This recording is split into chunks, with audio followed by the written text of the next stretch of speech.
ಬಾಳೆಹಣ್ಣು ನಿನ್ನೆ ನೀವು ಕೊಟ್ಟಿದ್ರಲ್ಲ, ಭಾಳ ರುಚಿ ಇದು ಬಾಳೆಹಣ್ಣು. ಅಯ್ಯೋ, ನನ್ನ ಮಕ್ಕಳಂತೂ ಎಡ್ಡೆಡ್ ತಿಂದಾವ್ ನೋಡ್ರಿ. ಹೌದನ? ಚಲೋ ಆತ್ ಬಿಡವ, ತಿನ್ಲಿ ಮಕ್ಳು, ಕೆಡಬಾರ್ದು. ಯಾರು ತಿಂದ್ರೆ ಏನು ಹೊಟ್ಟೆಗೆ ಹೋಗ್ಬೇಕು, ಕೊಟ್ಟು ಯಾರ ಹೊಟ್ಟೆಗೆ ಏನು ಬಂಗಾರ ಆಕತ್ತೇನ? ತಿನ್ಲಿ. ನಮ್ಮ ಶಾಂತವ್ ನಾಪು ಕೊಟ್ಟು ಕಳಿಸಿದ್ದೆ. ಹೌದನ್ಬೇ, ಮಸ್ತಿದ್ದು ಬಿಡಿ. ಇನ್ನೇನು ಅಂದಂಗೆ ನಾಳೆ ಬರ್ತಾ ಒಂಚೂರು ಇವರು ಗೌಡ್ರ ತಿಮ್ಮಪ್ಪರ ಅದಾರಲ್ಲ, ಅವ್ರ ಹೊಲ್ದಾಗ ಹೋಗಿ ಒಟ್ಟು ಮ್ಯಾರಿಗೆ ಹಕ್ಕರ್ಕಿ ಸೊಪ್ಪು ಬೆಳೆದನ್ನ ನೋಡ, ಒಟ್ಟು ನೋಡಿ ಇತ್ತಂದ್ರೆ ಒಟ್ಟು ಹಕ್ಕರ್ಕಿ ಸೊಪ್ಪು ಹರ್ಕೊಂಬ. ಹಕ್ಕರ್ಕಿ ಸೊಪ್ಪು ತಿಂದ್ರೆ 16 ರೋಗ ಹರಿತಾವಂತ. ಹಂಗೆ ಭಾರಿ ಚಲೋ ಅಂತ ದೇಹಕ್ಕೆ ಹಕ್ಕರ್ಕಿ ಸೊಪ್ಪು. ಅದಕ್ಕೆ ನನ್ನ ಸೊಸಿ ಹೆಂಗಿದ್ರೆ ಬಿಸಿ ಬಿಸಿ ರೊಟ್ಟಿ ಮಾಡ್ತಾಳ, ಪಲ್ಯ ಜೊತೆಗೆ ಹಕ್ಕರ್ಕಿ ಸೊಪ್ಪಿಂದ ಪಚಡಿ ಮಾಡಂತ ಹೇಳ್ತೇನೆ, ಮೂಲಂಗಿ ಹಾಕಿ. ಅಯ್ಯ, ನೀನು ಅಲ್ಲಿಂದಾನ ಬನ್ನಿ. ನೀವು ಹೇಳ್ಬೇಕಿಲ್ಲ ನನಗೆ ಮೊದ್ಲು.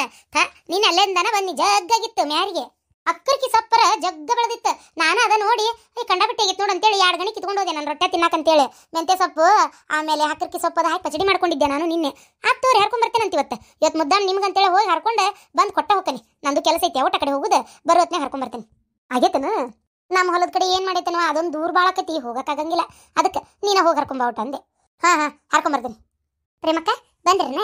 ಅಂದಂಗೆ ಪ್ರೇಮಕ್ಕಾರ ಒಂಚೂರು ನಿಮ್ಮ ಹತ್ರ ಏನೋ ಹೇಳ್ಬೇಕಿತ್ರಿ, ನೆನಪ ಆರಿದೆ ನೋಡಿ. ನಾನು ತುಂಬಿ ಹೂ ಸಿಕ್ಕರೆ ಹಂಗೆ ಹರ್ಕೊಂಬರ್ತೀರಿ ನೋಟ. ತುಂಬಿ ಹೂ ರೀ? ತುಂಬಿ ಹೂ ಇಲ್ಲಿ ಬಿಡ ಇವ. ನೋಡ್ತೀನಿ ತಡಿ, ನಾಳೆ ಒಂದು ಸ್ವಲ್ಪ ಕೇಳಿ ಹೇಳಿ ನಾನು 1-2 ಕಡೆ ವಿಚಾರಿಸಿ ಇತ್ತಂದ್ರೆ ಹರ್ಕೊಂಬಂದು ಕೊಟ್ಟ ಹೋಗ್ತೀನಿ. ಗಣಪನ ಪೂಜೆ ಅಲ್ಲ, ಅದಕ್ಕೆ ಶಿವಪ್ಪಗೆ ತುಂಬಿ ಹೂವು ಎಕ್ಕಿ ಹೂವು ಹಾಕೊಂದು ಮಾಲಿ ಕಟ್ಟಣ ಅಂತ. ಆಮೇಲೆ ಗಣಪಗೆ ಹುಲ್ಗರ್ಕಿ ಹರಿದಿರ್ತೇನೆ. ಮನ್ಯಾಗ ಬೆಳ್ಳಿ ಗಣಪ ಐತಲ್ಲ, ಅದಕ್ಕೆ ಪೂಜೆ ಮಾಡೋಣ ಅಂತ. ಹೌದನ? ಆಯ್ತು ತೋರಿ, ಹಂಗಾರೆ ನಾನು ಹರ್ಕೊಂಬಂದು ಕೊಡ್ತೇನಂತ. ಅಡಿಗೆ ಆಗೈತೇನ್ರಿ? ಅಡಿಗೆ ಆಯ್ತು ನೋಡ್ರಿ, ಈಗೆಲ್ಲ ಅಡಿಗೆ ಮಾಡಿಟ್ಟೆ. ಮಾಡಿ ಮತ್ತೊಂದು ಅರ್ಬಿ ಹಚ್ಚಿದೆ, ಮಡಿ ಅರ್ಬಿ ಹಚ್ಚಿ ಇತ್ತಾಗ ಅಡ್ಯಾಡ್ಕೊಂತ ಬನ್ನಿ. ಎಲ್ಲ ಸ್ವಚ್ಛ ಐತಿ, ಗ್ಯಾಸಿನ ಕಟ್ಟಿ ಎಲ್ಲ ಒರೆಸ್ಕೊಂಡೇನೆ ನಾನು. ನೀವು ಬರೀ ಕೆಳಗಿನಷ್ಟು ಕಸ ಹೊಡ್ಕೊಂಡು ಕಲ್ಲು ಒರೆಸ್ಕೊಂಡ್ಬಿಡ್ರಿ. ಹ್ಞೂ ಆಯ್ತು ತೋರಿ, ಹಂಗಾರೆ ಮಾಡ್ತೇನೆ. ಇವತ್ತು ನನಗೊಂದು ಕೆಲಸ ತಪ್ಪಂಗೆ ಆಯ್ತು ನೋಡ್ರಿ. ಅಯ್ಯೋ, ನನಗೆ ಅಲ್ಲಿ ನಮ್ಮ ತವ್ರ ಮನೆ ಭಾಳಕ್ಕಿತ್ರಿ ಕೆಲಸ. ಇಲ್ಲಿ ಬಂದಾಗಿಂದ ಎಲ್ಲ ಕೆಲಸ ನೀವೇ ಮಾಡಕತ್ತೀರಿ. ನಂದೇನು ಬರೀ ಅಡಿಗೆ ಮಾಡಕ್ಕೆ ಆಗಕತ್ತೈತಿ. ಪಾಪ ಅಷ್ಟು ಒಗದು ಕಸ ಹೊಡೆದು ಬಾಂಡೆ ತಿಕ್ಕಿ ಕಲ್ಲು ಒರೆಸಿ ಹೋಗ್ತೀರಿ ನೀವು. ನಂದೇನು ಕೆಲಸನೇ ಇಲ್ದಂಗೆ ಆಗೈತೆ. ಈ ಊರಾಗ ರಾಟಿ ಕಲ್ಸಕತ್ತಾರ ನೋಡ್ರಿ, ಟೇಲರಿಂಗ್ ಫ್ರೀ ಕಲ್ಸಕತ್ತಾರ. ನೀವು ಬೇಕಂದ್ರೆ ಕಲೀರಲ್ಲ. ಟೇಲರಿಂಗ ಹಂಗೆ ಸಾಧಾರಣ ಅರ್ಬಿ ಹರಿದಿದ್ದು ಹೊಲ್ದಿದ್ದು ಅವೆಲ್ಲ ಇದಾಗಿದ್ದು ಹೊಲ್ಯಾಕೆ ಬರ್ತೈತಿ. ಇನ್ನು ಜಂಪರ್ ಗಿಂಪರ್ ಇವ್ರನ್ನ ಕೇಳ್ಬೇಕವ, ಏನಂತಾರ ಏನ. ಬೇಡ ಯಾವ್ದೇನು ಬೇಡ. ಈಗಿನ ಮಂದಿ ಜಂಪರ್ ತೊಗೊಂಡು ಹೊಲ್ಕೊಂತ ಕುಂತ್ರ ಇಲ್ಲಿ ಮನ್ಯಾಗ ಆಗೋದಿಲ್ಲ. ಅವೆಲ್ಲ ಯಾಕೆ ಮಕ್ಳು ಮರಿ ಆಗಕ್ಕಿ ರಾಟಿ ತುಳಿಲು ಬಾರ್ದು. ಬೇಡ. ಅದು ಕರೆ ಅನ್ರಿ, ನಿಮಗೇನು ಕಡಿಮೆಗೆ ದೇವ್ರು ಕೊಟ್ಟು ಮರ್ತಾನ. ಬೇಡ ಬಿಡ್ರಿ, ಆರಾಮಾಗಿ ಕುಂದ್ರಿ ರಾಣಿಗತೆ. ಅಲ್ಲ, ನಾನೇ ಒಂಚೂರು ಕಸ ಗಿಸ ಹೊಡೆದು ಕಲ್ಲದು ಒರೆಸ್ತಿದ್ನೆ ಏನಪ್ಪ ದಿನಾನು. ಅಯ್ಯೋ ಶಾಂತಕ್ಕ, ಹಂಗೆ ಮಾತ್ರ ಮಾಡಬೇಡವ. ನಿನ್ನ ಕೈಲಿ ಅಕ್ಕತಿ ಮಾಡ್ತೀನಿ, ಹಂಗೆ ಗೊತ್ತು. ಆದ್ರೆ ಮಾಡ್ತೇನೆ ಅಂತ ಹೇಳಕ್ಕೋಬೇಡವ. ಕುಡುಕು ಗಂಡನ ಕಟ್ಕೊಂಡು ಜೀವನ ಭಾಳ ಬಜ್ಜಿ ಐತಿ. ನನ್ನ ಮಕ್ಳು 2 ಸಾಲಿಗೆ ಹೋಗ್ತಾವಿಲ್ಲೇ ಗೌರ್ಮೆಂಟ್ ಸಾಲಿಗೆ. ನೀಲೇ ಸರ್ಕಾರಿ ಶಾಲೆ ಐತಲ್ಲ ಅಲ್ಲಿ. ಮಧ್ಯಾಹ್ನ ಏನೋ ಒಂದು ಹೊತ್ತಲ್ಲಿ ಬಿಸಿ ಅಡಿಗೆ ಕೊಡ್ತಾರ, ತಿಂತಾರೆ. ಬೆಳಗ್ಗೆ ರಾತ್ರಿ ನಾನು ಮಾಡ್ಬೇಕಲ್ಲ. ಇಲ್ಲಿ ಮನೆಗೆ ಉಳಿದಿದ್ದೊಟ್ಟು ಏನಾರ ಕೊಡ್ತಿರ್ತೀರಿ, ಮನೆಗೆ ಒಯ್ದಾರ ಸಂಜೆಗೆ ನಾನು ನನ್ನ ಮಕ್ಳಿಗೆ ಕೊಡ್ತಿರ್ತೀನಿ. ಕುಡುಕಣ್ಣನ ಕಟ್ಕೊಂಡು ಆ ಮನೆ ಒಳಗೆ ಮನೆ ನೋಡಿದ್ರೆ ಸೋರ್ತೈತಿ ಒಂದಳತಿ. ಎಲ್ಲ ನಿಭಾಯಿಸ್ಕೊಂಡು ಹೋಗ್ಬೇಕು. ಏನ ನಿಮ್ಮ ಮನ್ಯಾಗ ಒಟ್ಟು ಬಾಂಡೆ ತಿಕ್ಕ ಸೌಡು ಕಲ್ಲು ವರ್ಷ ಅರ್ಬಿ ಹೋಗೋದು ಹಾಕ್ತೀನಿ. ಅದ್ರದ್ದೊಂದು 1500-1600 ರೂಪಾಯಿ ಕೊಡ್ತಾರೆ. ಅದೇ ನನಗೆ ಎಷ್ಟು ಹಾಸರಾಗೈತಿ. ನಿಮ್ಮ ಮನ್ಯಾಗ ಒಂದು ಮಾಡ್ತೀನಿ. ಅಜ್ಜಿ ಮನೆ ಶಂಕರಮ್ಮನ ಮನ್ಯಾಗೂ ಯಾರಿಲ್ಲಲ್ರಿ, ಅವು ವಯಸ್ಸಾದ ಮುದ್ಕಿ ಅವ್ರ ಮನ್ಯಾಗ ಒಂದು ಮಾಡ್ತೀನಿ. ಅವ್ರು 1200 ರೂಪಾಯಿ ಕೊಡ್ತಾರೆ. ಇನ್ನು ಸಣ್ಣ ಪುಟ್ಟ ಅಲ್ಲಿ ಕಳೆ ತೆಗಿಯಕ್ಕೆ ಹೋಗೋದು, ಶೇಂಗಾದು ಕೀಳಕ್ಕೆ ಹೋಗೋದು, ಹೊಲವರಿ ಮಾಡೋದು, ಇದೆಲ್ಲ ಮಾಡಿದ್ರೆ ತಿಂಗಳಿಗೆ ಒಂದು 5-6 ಸಾವಿರ ರೂಪಾಯಿ ಆಕತಿ. ಏನೋ ನನ್ನ ಮಕ್ಕಳಿಗೆ ಎದಕ್ಕೆ ಬರ್ತೈತೆ ಖರ್ಚಿಗೆ. ನೀವು ಕೆಲಸ ಬಿಡಿಸಿದ್ರಿ ಅಂದ್ರೆ ನನಗೆ ಭಾಳ ವಜ್ಜಾಕತ್ರಿ. ಸ್ವಲ್ಪ ದಿನಾರ ನನಗೆ ಕೆಲಸ ಮಾಡಕ್ಕೆ ಬಿಡ್ರಿ, ಸ್ವಲ್ಪ ದಿನ. ಅಯ್ಯೋ ಪ್ರೇಮಕ್ಕರ, ನಾ ಅರ್ಥಕ್ಕೆ ಹೇಳಿಲ್ರಿಪ್ಪ. ನಾನು ಖಾಲಿ ಕುಂದಿರ್ತೇನಲ್ಲ ಅಂತ ಹೇಳಿದ್ದಷ್ಟೇ. ಬೇಡ ನೀವು ಮಾಡ್ರಿ. ಅದೇ ಅಂದೆ, ಜವಾಬ್ದಾರಿನೇ ಇಲ್ಲ ನನ್ನ ಗಂಡಗೆ. ಏನು ಮಾಡ್ತೀರಿ ಹೇಳ್ರಿ. ಅಲ್ಲ ಪ್ರೇಮ, ನೀನು ಅದು ಎಂಥದ್ದು ಔಷಧ ಕೊಡಿಸ್ತಾರಲ್ಲ ಕುಡಿಯೋದು ಬಿಡಾಕಂತೇಳಿ, ಅದನ್ನ ಯಾಕೆ ಕೊಡಿಸ್ಬಾರ್ದು? ಎಲ್ಲ ಕೊಡಿಸಿದ್ ನಿಮ್ಮ 2,500 ಖರ್ಚು ಮಾಡಿದೆ. ತಿಂಗಳಾಂಗಟ್ಲೆ ದುಡಿದು 2 ಮನೆ ಪಗಾರ ತೊಗೊಂಡೋಗಿ ಅವ್ನು ಹೆಣಕ್ಕೆ ಹಾಕಿದೆ. ಖರ್ಚು ಮಾಡಿ ಎಲ್ಲ ಔಷಧ ತಂದು ಕೊಡಿಸಿ ಕುಡಿಯೋದು ಬಿಟ್ಟಿದ್ದ 1 ವಾರ. ನಾನು ಆತಪ್ಪ ನನ್ನ ಜೀವನ ಚಲೋ ಆತು, ದೇವ್ರು ಈಗ ಕಂಡುಬಿಟ್ಟ ಅಂತ ನಾ ಅನ್ಕೊಂಡಿದ್ದೆ. ಮಾರಿ ಮಣ್ಣಾಗಡಗ್ಲಿ ಇವದವಲ್ಲಿ ಊರನು ಇವಕ್ಕೆ ಬೆಂಕಿ ಹತ್ತೋಗ್ಲಿ, ಎಲ್ಲ ಅವ್ರು ಹೆಣ ಎತ್ತಲಿ, ಸುಮ್ಮನೆ ಇರ್ಲಾರ್ದ ನನ್ನ ಗಂಡನ ಕರ್ಕೊಂಡೋಗಿ ಕುಡಿಸಿ ಮತ್ತು ಅವತ್ತಿಂದ ಕುಡಿಯೋಕೆ ಶುರು ಮಾಡ್ದೆವ. ಇವತ್ತಿನವರೆಗೂ ಬಿಟ್ಟಿಲ್ಲ. ಮತ್ತೆ ಔಷಧ ಕೊಡಿಸ್ಬೇಕಂದ್ರೆ ಮತ್ತೆ 2,500 ಬೇಕು. ಮತ್ತೆ ಯಾವನಾರ ಕರ್ಕೊಂಡೋಗಿ ಕುಡಿಸಿದ್ರೆ ಮುಗಿದೋತು. ಅದು ಅಲ್ಲದೆ ಔಷಧ ತೊಗೊಂಡ್ಮೇಲೆ ಕುಡಿಬಾರ್ದಂತೆ, ಉಳಿಯಂಗಿಲ್ಲಂತೆ. ಏನೋ ದೇವ್ರ ನಸೀಬ ನಂದು. ಒಂದ್ಸಲ ಔಷಧ ಕೊಡಿಸ್ತಾ ಕುಡಿಬಾರ್ದಿತ್ತು, ಕುಡ್ದ ಅವತ್ತೇ ಆ ದೇವ್ರ ಕಾಪಾಡ್ಯಾನ. ಇನ್ನೊಂದ್ಸಲ ಔಷಧ ಕೊಡಿಸಿ ಮತ್ತೆ ಕುಡಿಯೋದು ಬಿಟ್ಟು ಮತ್ತೆ ಕುಡಿದು ಏನಾರ ಶಟದ್ ಹೋದ್ರೆ ತಂದಿಲ್ದಂಗೆ ಹಾಕವಲ್ರಿ ಮಕ್ಕಳು. ಅದಕ್ಕೆ ಸುಮ್ಮನದೀನಿ. ಹೋಲ್ ಬಿಡವ, ಹೋಲತ್ತ ಏನು ಮಾಡಕತ್ತಿ. ಕಲ್ಲು ಹಾಕಿದ್ರೆ ಹೋಗತ್ತೇನೋ. ಒಬ್ಬೊಬ್ರು ಕಲ್ತು ಬಿಟ್ಟಿರ್ತಾವ ಇವ ಹಣೆ ಬಾರ. ಏನು ಹೇಳ್ತಿ ಹೇಳ. ಹೋಗ್ಲಿ ಬಿಡು, ಅದಕ್ಕೆ ಯಾಕೆ ಬೇಜಾರು ಮಾಡ್ಕೋತಿ. ಹೋಗಿ ಕೆಲಸ ಮಾಡು. ಯಾರು ಬಿಡ್ಸಲ್ಲ, ಹೋಗೆ ಕೆಲಸದಿಂದ ಯಾರು ಬಿಡ್ಸಲ್ಲ, ಹೋಗಿ ಮಾಡು.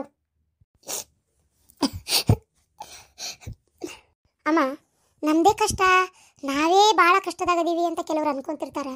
ಒಂದು ಸಣ್ಣ ಕಷ್ಟ ಬಂದರೂ ಸಹಿಸ್ಕೋತಿರಂಗಿಲ್ಲ. ಈಗ ಮೊನ್ನೆ ನೋಡ್ರಿ, ಇದೇ ನವನಗರದಾಗ ಬರೀ ಅಪ್ಪ ಅವ್ವ ಫೋನ್ ಕಸ್ಕೊಂಡ್ರು ಅಂತ ಹುಡುಗರು ಹಾಕೊಂಡು ಸತ್ತೋತು. ಅಲ್ಲ, ಈ ಥರ ಎಲ್ಲ ಇರುವಂಥ ಜನದಾಗ ಎಂತೆಂಥ ಕಷ್ಟ ಎದುರಿಸೋ ಜನನೂ ಇರ್ತಾರಲ್ಲ. ಗಂಡೊಂದಿಟ್ಟು ಬೈದ್ರೆ ಏನೋ ಆಗೇ ಬಿಡ್ತಾನೆ. ನಂಗೆ ಗಂಡನ ಕುಟ್ಟು ಮಾತು ಬಿಟ್ಟು, ಗಂಡನ ಕುಟ್ಟು ಜಗಳ ಮಾಡಿ, ತವ್ರ ಮನೆಗೆ ಹೋಗಿ ಗದ್ಲಾಯ ಬಿಸಿ ಅಡುಗೆ ಮಾಡ್ದಂಗೆ ಕುಂತು ಮನ್ಯಾಗ ಗಂಡ ತಪ್ಪಾತಂತ ಕೇಳೋ ಮಟ್ಟ ಮುಂದುವರ್ಸೋ ಎಷ್ಟೋ ಹೆಣ್ಮಕ್ಳು ಅದಾರ. ನಿಜವಾಗ್ಲೂ ಈ ರೀತಿ ಗಂಡನಿಂದ ಚಿತ್ರಹಿಂಸೆ ಪ್ರತಿ ಕ್ಷಣ ಅನುಭವಿಸ್ತಾ ಇದ್ರು. ಗಂಡನಿಂದ ₹1 ಪ್ರಯೋಜನ ಇಲ್ಲಂದ್ರು ತಾವೇ ದುಡ್ದು ಸಂಸಾರ ಸಾಗಿಸ್ಕೊಂತ, ಮಕ್ಕಳು ನೋಡ್ಕೊಂತ, ಎಷ್ಟೋ ಜನ ಗಂಡನಿಂದ ಹಿಂಸೆ ಅನುಭವಿಸ್ಕೊಂತ ನಗನಗತ ಜೀವನ ಸಾಗಿಸೋರು ಎಷ್ಟು ಜನ ಅದಾರಲ್ಲ ಭೂಮಿ ಮೇಲೆ. ಹೂನವ, ನೀನು ನಾವು ಪ್ರಪಂಚ ನೋಡಿರೋದು ಭಾಳ ಕಡಿಮೆ. ಪ್ರಪಂಚದಾಗ ಎಂತೆಂಥವ್ರು ಅದಾರ ಅಂತ ಹೇಳೋಕ್ಕಾಗಲ್ಲ. ಅದೆಲ್ಲ ಭಾಳ ಭಾಳ ವಿಚಿತ್ರ ಜನ ಅದಾರ ಪ್ರಪಂಚದಾಗ ನಿಜವಾಗ್ಲು.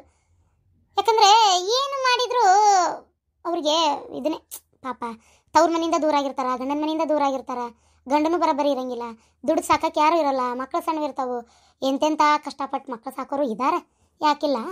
ಅವ್ರನ್ನೆಲ್ಲ ನೋಡಿದರೆ ಹೆಣ್ಮಕ್ಳು ಭಾಳ ಮಂದಿ ಪಾಠ ಕಲಿಬೇಕು. ಕಲಿಯಲ್ಲ, ಏನು ಮಾಡ್ತೀವಿ ಹೇಳ. ನಿಜವಾಗ್ಲೂ ಅಮ್ಮ ಪಾಪ. ಅಂದಂಗಮ್ಮ, ಅದು ಅಮ್ಮ ನಮ್ಮ ಅಜ್ಜಿ ಕರೆಯತ್ತಿದ್ಲ ಹಿತ್ತಲ ಬಾಗಲ್ಲ ನಿಂತೆ, ನಿಂದೇನು ಕೆಲಸ ಇಲ್ಲ ಅಂದ್ರೆ ಒಂದು ಈಟು ಬಾರವ ಗಣಪಗೆ ಮೋದಕ ಮಾಡ್ಬೇಕಾ ಅನ್ನತ್ತಿದ್ಲ. ಹೋಗಿ ಬರಲೇನಮ್ಮ? ಅಲ್ಲ, ನಿಮ್ಮ ತಂಗಿಲ್ಲ ಅದಾಳ, ಆಕಿಗೆ ಮೋದಕ ಅದು ಮಾಡಕ್ಕೆ ಬರಲ್ಲಂತೆ. ಅದ ಅಮ್ಮ ಬೈಯಾತಿದ್ಲ, ಆಕಿಗೆ ಏನು ಬರೋವಲ್ತವ, ನಾನು ಎಷ್ಟಂತ ಬಡ್ದಾಡ್ಲಿ, ಒಂದು ಈಟು ಬಾರ ಹುಡುಗಿ ಇಲ್ಲೇ ಅದಿ, ಒಂದು ಈಟು ಮೋದಕ ಮಾಡಿಕೊಡ್ಬಾರವ, ಒಟ್ಟು ಎಣ್ಣಾಗ ನಿಂತು ಕರೆದೆ ಅಂದ್ರೆ ಸಾಕು, ಆಕಿಗೆ ಅಮ್ಮಗೆ ಕೆಮ್ಮಾಗೈತಂತ, ಅದಕ್ಕೆ ನಾ ತುಂಬಿ ಕೊಡ್ತೇನೆ ಬೇಕಾರ ಅಂತ ಎಲ್ಲಿ ಲಟ್ಟಿಸಿ ಅನ್ನತ್ತಿದ್ರು. ಆಯ್ತು ಆಯ್ತಂಗಾರೆ ಮತ್ತಿನ್ನೇನು. ಸರಿ, ಹೋಗಿ ಬಾ, ದೌಡ್ ಬಾರ ಮತ್ತೆ. ಅಮ್ಮ, ಅಲ್ಲ ಮತ್ತೆ ಇವ ನಿನ್ನ ಗಂಡು ಬರೋ ಅಷ್ಟೊತ್ತಿಗೆ ಬಾ, ಮತ್ತೆ ಅವ್ನು ಊಟಕ್ಕೆ ನೀಡ್ಬೇಕಲ್ಲ. ಅಮ್ಮ, ಈಗ ಬರ್ತೇನೆ. ಅವರು 1 ಗಂಟೆ ಅಷ್ಟೊತ್ತಿಗೆ ಬರ್ತಾರ, ನಾ ಈಗ ಬರ್ತೇನೆ. ಆಯ್ತು ಬರವ. ಅಲ್ಲ, ಈ ಹುಡುಗಿ ಒಳ್ಳ ಮನೆಗೆ ಹೋಗತ್ತೆ. ಮಂದಿ ನೋಡಿದ್ರೆ ಮಾತಾಡೋರು 108 ಮಾತಾಡ್ತಾರೆ. ಮತ್ತೆ ಹಿಂದಾಗಡೆ ಅವ್ರ ಮಾವ ಅಲ್ಲೇ ಅದನ್ನ. ಮೊದಲೇ ಇವರಿಬ್ರು ಮದುವೆ ಮಾಡ್ಕೋಬೇಕಂತಿದ್ರು. ಅವನು ನೋಡಿದ್ರೆ ಈಗ ಮುದುಕಿ ನೋಡಿದ್ರೆ ಮಾತೆತ್ತಿದ್ರೆ, ಆಕಿನೂ ನೋಡಿದ್ರೆ ಈಗ ಈಕಿನೇ ನನ್ನ ಸೊಸೆ ಆಗಬೇಕಿತ್ತು ಅನ್ನಂಗೆ ಆಯ್ಕೆ ಮಾತಾಡ್ತಾಳೆ. ಏನು ಮಾಡೋದಂತ ಗೊತ್ತಾಗಲ್ದು ನನಗೂ. ಏನಾರ ಇವರಿಬ್ಬರು ನಡುವೆ ಚೇಚೆ ಅಂಥ ಹುಡುಗಿಯಲ್ಲ, ಒಳ್ಳೆ ಹುಡುಗಿ. ಸುಮ್ಮನೆ ನಾನು ಹಿಂಗೆಲ್ಲ ಅನ್ಮನ್ಪಟ್ಟು ಪಾಪ ಬೇಡ ಬೇಡ. ಮತ್ತು ನನ್ನ ಮಗನ ಜೀವನ ನಾನೇ ಹಾಳು ಮಾಡೋದಾದರೆ ಬೇಡ ಬೇಡ ಬೇಡ ಬೇಡ ಬೇಡ. ಮಲ್ಯ, ಏನು ಮಲ್ಯ, ಎಷ್ಟೊತ್ತು ಮಾಡ್ತಿರಲ್ಲ ಗಂಡ ಇಂತಿ ನೀವು ತಯಾರಾಗಕ್ಕ? ಗಿರ್ಜಾ, ನೀನು ಬಿಟ್ಟು ಹೆಂಗಿರ್ಲಿ?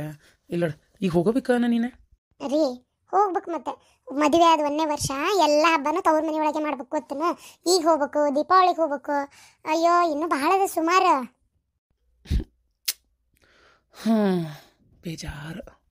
ಈಗ ಬೇಜಾರಾಕೈತಲ್ಲ, ಹಂಗೆ ಏನು ಮಾಡೋದು? ಏನು ಮಾಡೋದಂದ್ರೆ? ಅಲ್ಲ, ಮತ್ತೆ ನಾನು ಬಂದ್ಬಿಡ್ಲೆ ನಿನ್ನ ಜೊತೆಗೆ? ಮನೆಯಾಗಿಲ್ಲೇ ಅತ್ತಿಯರೊಬ್ಬರೇ ಇರ್ತಾರೆ, ಅತ್ತಿಯರು ಬೈತಾರೆ ನೀವು ನನ್ನ ಜೊತೆಗೆ ಬಂದ್ರೆ. ನಮ್ಮವ್ವ ಹೇಳ್ತೀನಿ ತಗೋ ನಾನು. ಅಯ್ಯೋ, ಈಗ 2 ದಿನ ತವ್ರ ಮನೆ ಒಳಗೆ ಇರ್ಬಾರ್ದನ್ನ ಆರಾಮಾಗಿ?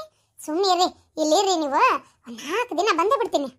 4 ದಿನ ಅಂತ ನೀ ಅಂತಿ, ನನಗೆ ಗೊತ್ತು ಅದ್ರ ಸಂಕಟ ಏನಂತ. ಈಗ ಸುಮ್ಮನೆ ಇರ್ತೀರಿ ನೀವು. ಒಂದು 4 ದಿನ ಹೋಗಿ ಬರ್ತೇನೆ ಬಿಡ್ರಿ. ನೋಡಿದ್ರಿ ಏನಂತಾರ? ಯಾರು ಏನಂತಾರ? ಎಲ್ಲ ಗಂಡುಗಳಿಗೂ ಹೆಂಡ್ತಿಯಾರು ಕಳ್ಸಕ್ಕೆ ಹಿಂಗಾಕತಿ. ಈಗ ಹಿಂಗೆ ಆಕತಿ. ಇನ್ನೊಂದು ಸ್ವಲ್ಪ ದಿನ ಹೋಗ್ಲಿ. ಯಾವಾಗ ಹೋಗ್ಕಳಪ್ಪ ಈಕಿ, ಹೋಗಿ ಒಂದು 4 ದಿನ ತವ್ರ ಮನೆಗೆ ಅಂತೀರಿ ನೋಡು. ಹಂಗೇನು ಅನ್ನಂಗಿಲ್ಲ, ನನ್ನ ಪ್ರೀತಿ ಹೆಂಡ್ತಿ ನೀನು. ಈಗ ಅದು ಹೋಲಿ, ನಾನು ಬರ್ತೇನೆ ನೋಡು.